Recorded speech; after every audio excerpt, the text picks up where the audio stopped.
Cyberpunk 2077 might not have been the greatest game on release, almost single-handedly putting CD Projekt Red on a shirt looking like they developed a new mode of transportation called catapulting. But now that they've left behind their Beyblade spin-to-win phase, albeit traded for what looks more like their Marvel phase now, we can focus on the actual game and customize my character to unrealistic proportions. Like actually having disposable income. After Edge Runners gave them a seminal injection right to the uterus, breathing life into it, it's time to ask, are the guns good? Do the guns work? Are we gonna play Dance Dance Revolution again? Do they have an unplugged Stephen Hawking running the AI? Can you grab the booba giving escape to the Virginiest among us? Or as they're more commonly known as, the Reddit mods. Let's go smoke some crack off Keanu Reeves' ass and play Cyberpunk 2077 on crack. Game starts off with the difficulty, and I ain't no bitch picking hard. I switched to normal during the first mission. I have 3 backgrounds to choose from. Romani, Comptinian, and Bill Gates is my dad or my daddy. I pick the south side of Chicago, and I create what I believe to be a normal-looking character, not realizing I accidentally made Megamind with some melanin in place of the food coloring. Decided to castrate myself, and for skill points, I came into this game like when your balls dropped for the first time. Had no idea what any of these tools did, so I just fiddled around with it and worried about the consequences later. Game starts off with an attempt to entrap me into breaking my parole as I'm dressed like I just earned my green belt in domestic abuse, which is probably why I'm in a bar to recharge as I sent my broken nose desecrated by someone who mugged me for my genitalia, hence the castration backstory. Pepe over here wants me to solve a little debt issue he's having as Kirk told him to pay up tomorrow or his shooters will step up. Now being named Kirk, I'm fully confident the shooters are gonna roll up with Nerf gear, but just in case I go to try and clear his tab. Not before looking for a quick rubbing of my pubic region. Come on, I'm not picky. I'll even take you, bald-off Hitler.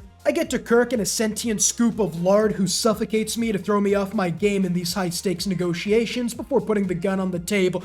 Ooh, scary! Would take muck over here, a nuclear reactor's worth of force to even pick up the damn thing. He ain't fooling nobody. Yeah, that's right. Go back to sniffing that burger, you melted snowman. Gonna need Napoleon and his shooters to pull through if you want to break through those clogged up arteries. Curious George says he'll forgive the debt if I rob a custom-made rim job for him, but after showing him the frog-like reflexes of my tongue, he lets me know he's talking about the car. I call him the N-word in response under my breath, not realizing those satellite dishes are for more than show, and he blackmails me with the Twitter in one hand, forcing me to take on the job or face imminent cancellation. I get a magic taser that'll open any car door in the city. Not sure if he wants the car or wants to play pretend. Seems my Nerf gun claims were accurate after all. After Nikocado burns half the Earth's remaining coal reserves to stand up, I get to a hooker outside who wants to bum his cigarettes for a few licks of my bum, to which I proceed with caution, doing an inspection, because of the fact she's a single mom and I don't want to multiply my genes just yet, but after catching a whiff of rotten sardines, I wake up from the mustard gas a few hours later in front of a homeless person, who informed me that she had her way with me after installing a penicytic cybernetic upgrade, so at least I have a hymen buster again. Traumatic experience and future child support bills aside, I make my way to the Godfather who's taking me to the car job. Eventually, some boys pull up on us as I find myself in a potential shootout for the Mafia as the AI-processed version of the Elephant Man tries stepping up. But I tell him the whole block knows he can't shoot without the perk 30, sending him home embarrassed. After dropping me off, passing a street cleaner who's starting to think communism might not be too bad after all, I thought the monkeys at the local zoo stole the phone for a second, until I realize it's just Kirk who guides me to the car park and his man who takes down the cameras. The taser actually works, and just as I'm about to escape with my new wheels, I get stopped by leg day's biggest stop. Not unless I gun it!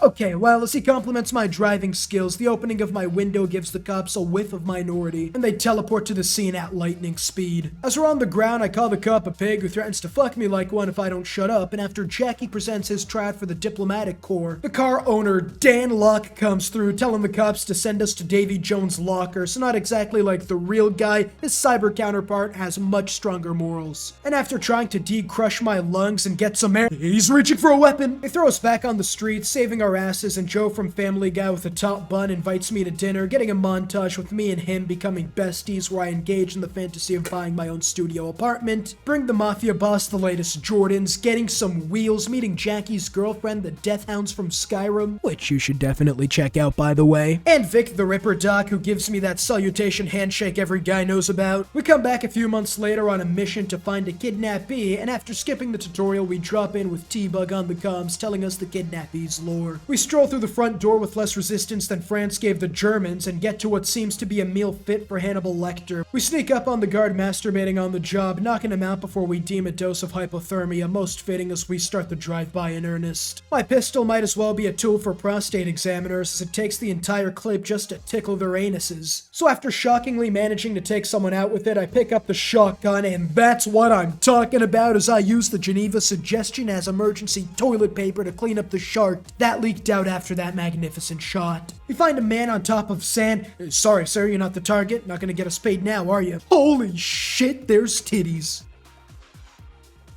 The mammary glands are only found in the female sex as a special gland meant to nourish the offspring in the form of breast milk, although this replenishing tissue does predispose them to breast cancer. After removing the chip blocking transmission, the trauma unit is on their way as it takes all my might to keep my tongue in my mouth. I put her on the stretcher.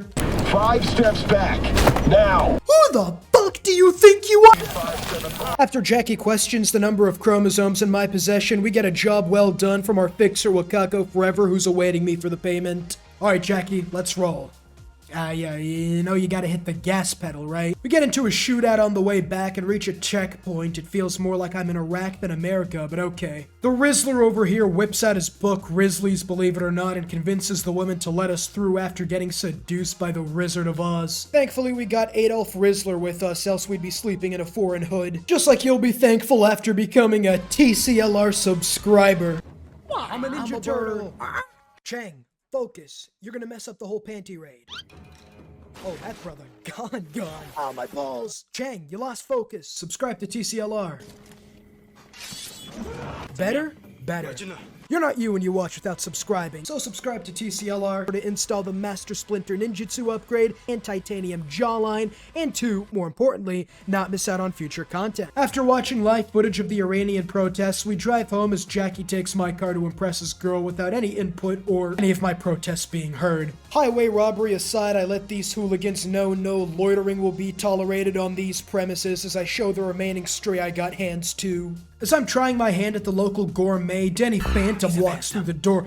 This game is the gold standard for human innovation. I get home, take a look at my gun room to confirm that this is the United States, and go to sleep, still feeling the effects of the mustard gas from earlier. Jackie rudely disturbs my slumber the next day, and as I'm making my way to him, Hey, I've seen this one. This is a classic. I decide to update my drip, showing my black belt mastery in domestic abuse. I rob a customer for all the ammo he just bought just to ensure the block knows I'm packing. I find unlicensed loitering occurring outside my premises, and being America, I pop out the iron, and Iron Man over here pulls out all the stops, blasting off in her escape. Since the elevator takes millennia to go down, I try to see if I can jump.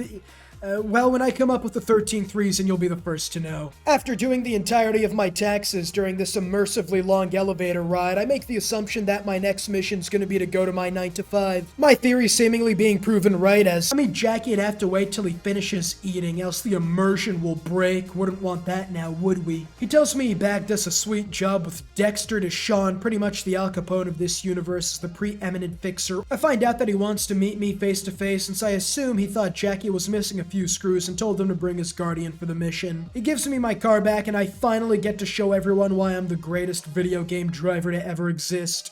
I was supposed to stop by Vic's anyhow. I got a date. Brilliant tactics. Look at how everyone runs away, presumably to tell all their friends about the best driver in Night City. First, though, I get a bit of a virus, and so I meet Misty, the frontman for Vic, my legal doctor, who gives me the Sharingan implant as well as a brand new texture pack for my palms. I get back to Misty inducting Jackie to her cult, just the average goth girlfriend experience. It should have been me, not him! It's not fair! Some bitch named Regina tells me she has jobs for me to take out cyber psychos. I've seen the show. No way am I dealing with those people. Don't you know their type is bad news? Saying all that as I enter the car, which leads to an awkward first impression with Dexter Deshawn. I'll listen to the voice acting. Let's roll. Is this how ASMR fans feel? I don't even have panties and they're already wet. He first asks if I'm a wuss or if I'm willing to lay my nutsack for the job, a tough answer since I just got them off the hooker a few weeks ago. But I assure him I don't need no perks for any job, we slide sober. Satisfied, he tells me about the job, stealing a biochip from Arasaka, biggest corporation in the world. If you breathe in front of their premises, you'll be following laser pointers around as they converge on your forehead. Derek Chauvin would get the Medal of Honor with these guys, and you want us to rob Arasaka? There's two things I have to do first. Rendezvous with the client who wants to meet me face to face, and second, secure a drone to help us infiltrate the hotel. The problem? Well, we already paid the Maelstrom boys for the drone, but their stability issues make the Middle East look like the pinnacle of stability, as 3 days after payment, Brick was replaced by Simon Randall, and it's yet to be seen if they'll honor our current agreement. Also, he tells us Meredith Stout, who's looking for the convoy the Maelstrom boys stole, is someone to look out for. Conversation over, I hop into my car and crash so bad they immediately hashed out a warrant within seconds for my arrest. I somehow have Meredith's number. It's like calling up the head of CIA in Chiriax as you'd expect, as I tell her to meet me. I get there and they don't like being blackmailed, who would have thunk? After a few gallons of water, while simultaneously wiping my ass with the police ethics laws, I tell her I need the robot, and in return, I'll tell her who boo ganged their shit. She agrees as long as I spend her money. Yeah, alright, I'll sell you the PS5, but you gotta pay me instead. I quickly abuse her neurons failing to fire and swipe her money before I squeal like a pig. Tell him everything. No Chick-fil-A meal needed, all of Night City serving 50 to life after this interrogation. I get to Jackie and we make our move, arriving to the Cyclops' army. I'd like to see Odysseus run up on his block now. The doorman is named Dum Dum, probably doesn't speak English and thought that was a cool name like in China where they have fucking sale. Jackie decides it's his turn to take advantage of the retarded among us, but I settle him down. Dum Dum offers me some drugs, and humbled as I am, nothing but the purest of crack for me, thank you. He shows me the bot who can go invisible, Spider-Man his way up and around, clean your dishes, blow you, it can do everything. He then asks me for the money, and after I tell him Royce already got it, Royce shows up with half his head caved in as the world's first encephalus survivor. He points the gun at me, but in my quick thinking, I tell him the new Witcher show was great, and with the laugh reflex kicking in, I take advantage, and now we're in a Texas showdown. Yeah, I watched Indiana Jones. After killing, looting, and stuffing my balls in their face, well, orifice, but you get the picture. I get out to Lady Stat and tell her I paid with her card, nabbing the bands for personal use. I tell Dex all that, who praises my new genitalia upgrade. Thanks, dog. I get to a body pillow you'd see in a My Hero Academia fan's room, who tells me this is a sex What? I would never enter such an establishment. Alright, cameras are off, let me in. I spend the next 10 minutes perusing the menu. Unfortunately, though, I can't get my dick wet here, but I do ask the bartender about Evelyn, who shows up and likes what she sees. I'm cute, she wanna have sex. Now she just puts on some complimentary pornography and tells me about the job. At Konpeki Plaza, a high-end hotel with the decor is to die for. And the chip is on the top floor, which houses Yorinobu Arasaka, aka the Emperor's son. The Emperor's what? Apparently he threw out a security detail because he's got daddy issues, which is good for us, makes it actually feasible. She takes me downstairs to Judy, who's essentially a hentai artist, but brain dances can be used for practical purposes as well. I sit down and let a stranger attach a brainwave changing device to my head. Nothing could possibly go wrong here. As we wait for Judy to set everything up, Evelyn is so bored she wheelies around in her office. Very professional. Now this might seem like a bug, but it's actually a subtle way Cyberpunk lets you know that this game is so undercooked Gordon Ramsay would be turned into the button. I see what Evelyn recorded. How did she get a meeting with an Arasaka? Adam Smasher, it's the ops. You look like a cut of fuckable meat. Hey, he sounded like he about to Adam Smasher. Nah, social justice warriors, practice what you preach. He's all yours. No lie, this guy calls me the N-word hard R. It's his word now. You'll find me working the fields to the tune of a shanty. I've seen the anime. As I look around, oh my, Evelyn, that's why he lets you in his suite, you sly dog. I find the area the chip is kept in. Great, back to the show. That can't be it. Where's the rest of it? Judy lets me keep Meta's Pornhub branch, and Eve tries telling me to drop Dex to shut. Have you heard his voice? Even if I agreed, he opens his mouth once, I'm giving him my entire share for the mission. I get to the Afterlife, the most popular club in all of Night City, as we see Rogue, the Rihanna of Night City fixers, walk by, and Claire shows up. She really doesn't do much, I just think she's neat. I asked how to get a drink named after me, and she tells me I have to snuff it, preferably in a legendary way, like when Johnny Silverhand nuked Arasaka Tower with 2 thermonuclear devices. Knowing the Japanese, they probably surrendered the entire tower immediately thereafter. Jackie Chan on steroids takes us to Dex and T-Bug as I showcase the bot, and Evelyn Park. okay, Eve tried to get me to cut you out of our deal. He appreciates the honesty and we get 40 instead of the customary 30%. Remember kids, snitches get bitches. Or something. Couldn't find a monetary term that rhymes with snitches. Anyways, goal is simple. Get to the hotel, T-Bug and Robot infiltrate the hotel subnet, sneak to Aranobu's room, take the chip, masturbate on the bed where he fucked Evelyn to assert dominance, collect our checks. Next scene, me and Jackie are dripping so hard my car short-circuited and we had to rent a luxury car service as Delamian calls Jackie out for swearing. A subtle clue by the writers that Delamain is this universe's YouTube evolution. Also, it has a built-in combat mode, and most impressively, gets us there safely without fearing for our lives due to his erratic driving. 5 stars for the AI Uber. We grab the robo and walk in, although no weapons are allowed, which is fine. All I need are these hands. Not fists, of course. I reckon if I can jack them off at lightning speed, they'll be too paralyzed to do anything else. Jackie gets caught with the robot, and we are arms dealers. Can't believe that worked. We might as well have walked in like, yeah, we're terrorists. I keep my hands up and the guard, not wanting to catch these masturbators, steps out of the way. The receptionist checks us in as our fake alibis get us through. In fact, they get us in so well, she notifies Taki of our arrival. We need to stall. Wait! Actually, TCLR dropped Fallout New Vegas on crack and we need our fix, to which the receptionist immediately understands. In our room, we fire up the flathead as I control it throughout the building and get it to the netrunner as the robot sticks its genitals into its mouth and starts edging. One wrong move and you're blasted full of lead, giving us ample time to hack the hotel and sneak upstairs for the heist. Really putting the blow in blowjob. If you want to keep going, I will keep going tonight. What's up? While we wait, Jackie tells me Aranobu left his family for a few years to start his own gang. What? That's like playing on recruit difficulty. Who the hell's gonna pop the most powerful man in the world's son? You ain't proven shit with that gang. You think any of the Russian mobs would do anything to Putin's kids? Next thing you know, you're getting golden high jump out of a 10-story window. Anyone who does take you out is put on the FBI's watch list as a first overall draft pick. A few hours later, we sneak into the suite, steal this really cool gun. Hey, the security seems a little tighter than it should be, don't it, Jackie? We take the chip, and after congratulating ourselves on a job well done, Arasaka is coming upstairs, and we have to quickly hide behind the TV screen. Adam Smasher walks in, he sniffs us out. The only hope we have is to bend over and hope he thinks of us as A cut of fuckable meat. things surely can't get any worse.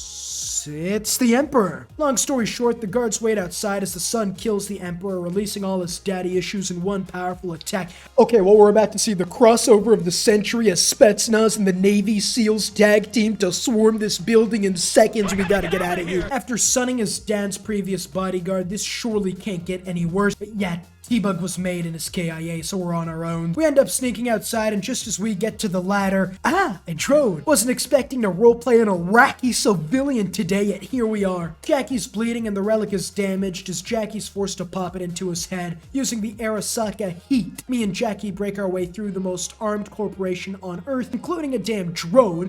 Who am I? John Wick?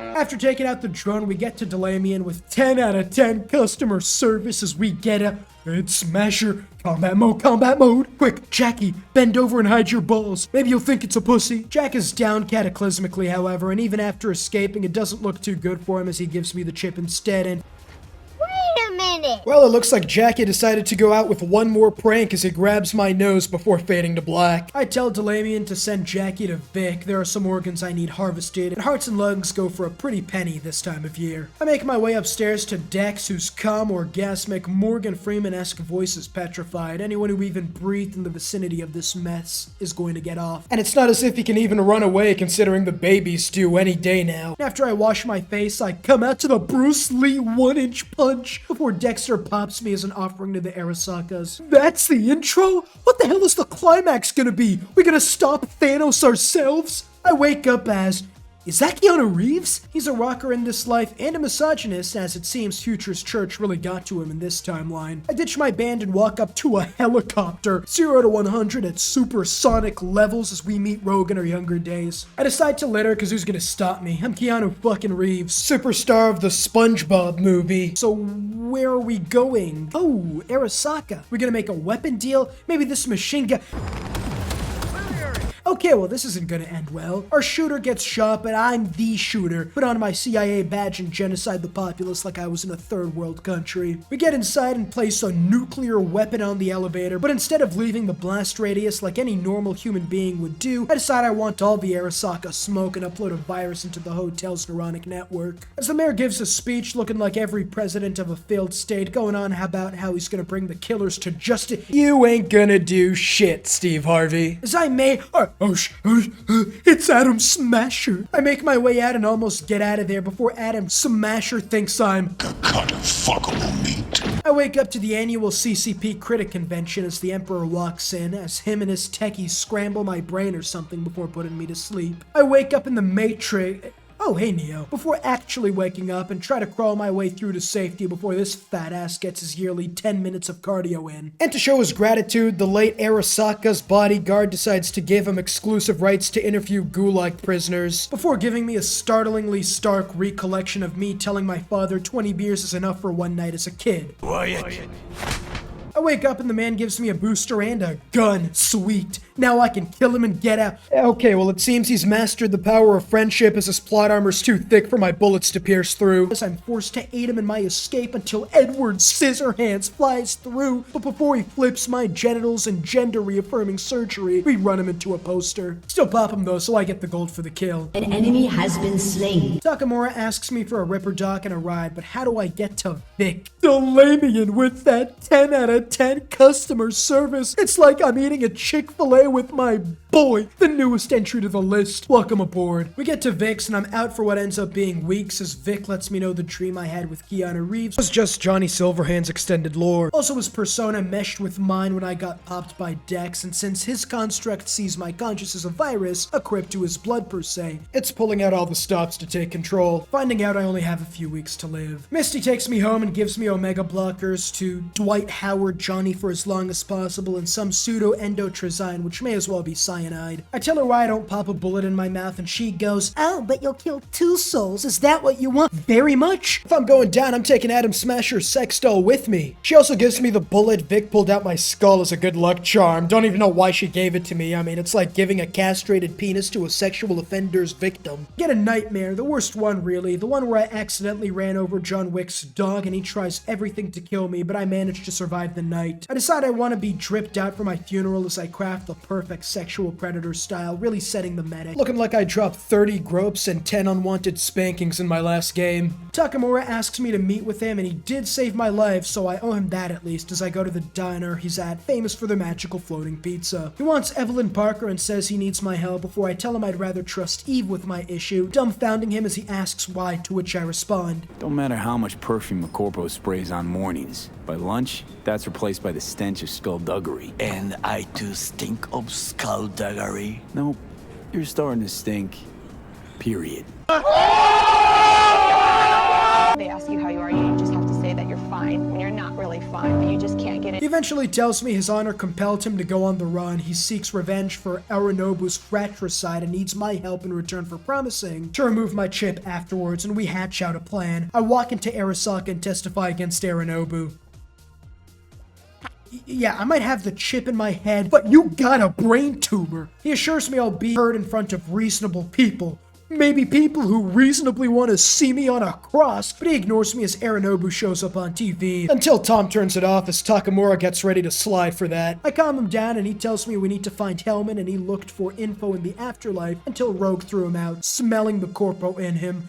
Okay, come on. Twice now? That's gotta be racist. Silverhand shows up and I embarrass myself by speaking out loud to my illusions. Nonetheless, schizophrenia aside, he assures me he doesn't want to kill me anymore, and to go to the afterlife for info on Hellman, who according to him, would believe my Johnny Silverhand story in my brain, cause she heard dumber shit when I was an itch in my daddy's ball sack. Beautiful imagery right there. That's exactly what I want to think about. I go to Rogue and ask her to find Hellman, who asks $15,000 for the What? Is this info gonna give me the elixir of life's location? Hell nah. I decide to find Evelyn first and call Judy, who tells me Eve went to go buy some milk, foiling my attempts. Not to worry though, I have experience in stalking as I arrive at her front gate. She tells me Evelyn's a sex sex worker at the Cloud and I should look for her there, and gives me this beautiful cigarette case. Careful now, knowing Gen Z, a few viral TikToks and they're gonna be chain-smoking cigarettes like they were Mortal Kombat combos. Without my car, I quickly rob one to preserve national security and park near some hippie doomsayers talking about the end is near, but probably just ran out of weed. I get to the Cloud and ask for Evelyn, though an automated Google response is more helpful than this sorry excuse for a receptionist, so me and Keanu play their game. The fact I even need a safe word makes me believe that they're just going to insert a jackhammer into my rectum and just start firing. I get two options, Sky or Angel, and I completely forgot here who was who. The stripper names are too similar, so I picked Sky randomly. The fact I forgot my safe word too was a little concerning. I hope I don't get to the guy who just ends up running after my rectum like we were playing professional tag or something. In any case, risks must be taken. I have to stash my weapons, including my robotic strap-on. Unfortunate for them, since all I need are these hands. Cosplaying a they-them, ready to cause some mayhem. Let's see what the community is like.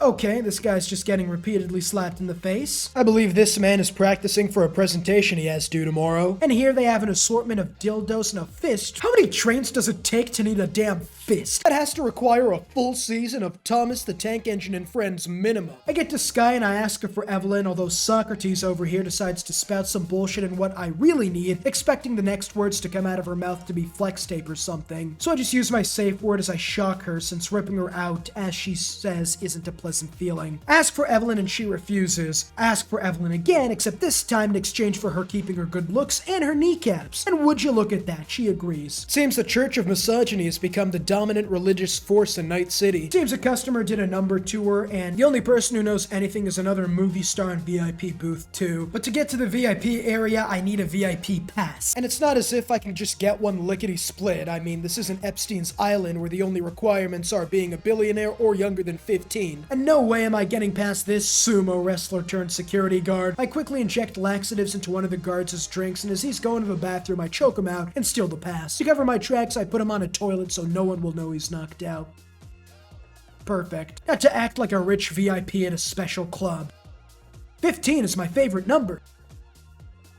No, Jay-Z, where'd they take your melanin? I get to Tom, who's actually pretty cool. He says everything, snitches on everybody. This is not someone you run with, but someone I need. Although kind of stupid not knowing the difference between Oslo and Osaka, which is where they took Evelyn to replace her faceplate. What type of activity in this establishment would need to be required to replace a damn faceplate? Do they actually have Thomas the Tank Engine run her over? I smell the bullshit, so I put on a blonde short wig and ask for the manager, who is Mr. Forrester. Johnny takes on the role of a narrator in every children's cartoon who makes sure their undeveloped brains are following along. This is a story of when Caillou went to the— Excuse me, fat ass. Coming through here. Second time around, I distract him with the camera and even find a katana in one of the boxes. I walk into Woodsman or Forrester's office or whatever, who tells me to fuck off and close the door. Well, I already closed it on my way in for a reason, Goodwill Lex Luthor. Now tell me where Evelyn's hiding, or I'll just find out from the clues off your bone marrow. He tells me I can do better and to check out Roxy. Oh, wait, you're right. Roxy is better. They call you Woodman, right? That because you have as much charisma as a tree stump? He tells me to give him a blowjob, to which I scream sexual assault, whipping out the Twitter, giving him no choice but to ensure my silence. Unlike I'm a lady clone, I'm fluent in the way of the sword. Nah, still sounds like I don't get bitches. I mean, I don't, but I don't want to sound like it. I throw his corpse on the chair to buy us some time. Perfect. I found out he sold her to a Ripper Doc, and after slicing my way out, the receptionist reluctantly gives me my weapons back. What customer service is this? Eat lead, bitch. After spitting out my assassination attempt, I realize I'm hopelessly outmatched and quickly make my way out. Johnny offers me a job as a diplomat before sucking me off, since he ain't about that let's talk your issues out life, more so a blow their brains out type of guy. He lets me know he has a grudge against Arasaka he wants me to deal with, pretty much using me as the Korea in this proxy war, before telling me we need Soul Killer and someone named Alt Cunningham. Whoever that is, he won't tell me for some reason, while also storming Arasaka for Mikoshi, the Soul Killer server. It might as well be storming Area 51 while we're at it. I call up Judy, who says she'll meet me at the Ripper Docks, and after playing Mirror's Edge for a few minutes, I observe a wife giving her husband hell, catching him red-handed in a strip club and all, as Mute Spittah starts waving her hands around without making any sounds at all to scare her mate into submission. He spit! I get get to fingers as boys before giving it to them when they tell me to piss off. Yeah, that's what I thought, bitch. Sit down. Okay, well, they don't like my gun in their face, shockingly enough. I meet Judy and we get to a long line, but I just cut. You ain't cutting. I said we cuttin'. He's alright. Wait, Evelyn is... She's right there! Okay, maybe a doppelganger, I admit, as we meet Night City's first trans icon who goes off on a Socrates-like rant every time we try asking about Evelyn. But before he can finish narrating the entirety of The Art of War, I grab him by the ear and 2 beefers from a BD studio took her. Didn't even know their names. just started squealing like a pig. Man was snitching on Yana, Khadijah, Lenny Carvel, him, her, bodies. I talk Judy out of playing tic-tac-toe with her arteries and go to grab the Death Hound VR porn from the local street vendor, Brad Pitt. He says the Death Hounds are expensive, though, as I get flashbacks to Rogue's $15,000 for a quest marker. It's only $350. I could make that with a random 10-minute jump from Wakako forever. This is expensive. I get to Judy's surveillance vehicle and get to a chemical weapons factory or something, but I am stumped until I see the pizza box. Not only do we know where this facility is, but I also know who the Scooby-Doo villain is in this mystery. Sex trafficking pizza box, it's gotta be Andrew Tate. What color's your buggy? We get to the area as Judy says she'll be right behind me after I knock everyone out, of course. I expertly maneuver my way through, knocking them out, sneaking on them from the shadows as I head inside and downstairs, and Judy just followed my path, didn't she? Judy finds Evelyn's shirt, confirming they've already turned her into a movie star with 50 tracks out already and the deluxe album coming out this weekend. But like 50 Cent's baby daddy's face would tell you, mistakes were made, but unlike T-Bug, I always come strapped and blast our way through before confirming that yes, this lifeless, faceless, limbless individual is indeed a corpse. I have some fun and drop a catwalk segment. That's 3 to 6 weeks for concussion right there, raising my street cred for my creative ways to kill. Give me the sequel, Dumb Ways to Die, I'll make you millions. We get to Evelyn, who looks like Thomas the Tank Engine and his boys ran through her as me and Judy pull out the plug, carrying her to safety. Hold on, this consumable is flashing green. 3 hours later. Hold on.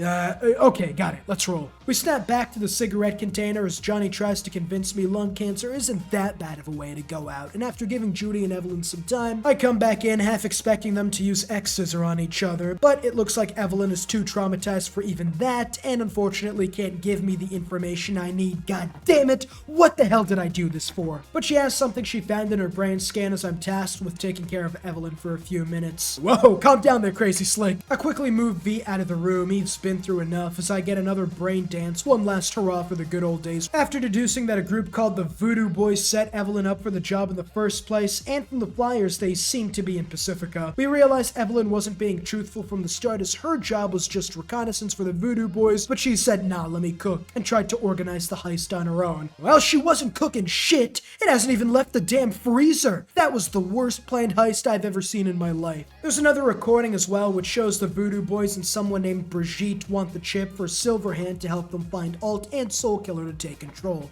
I don't get it. What's this have to do with Johnny Silverhand? A motherfucking, damn,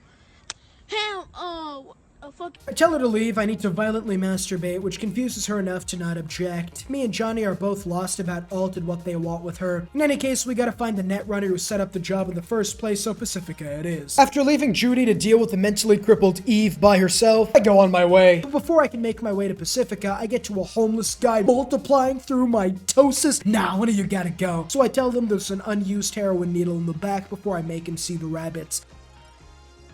I have a silencer. Who hurt me? I believe in true gender equality, so I forcefully rob the car from this woman and use it to travel to Pacifica.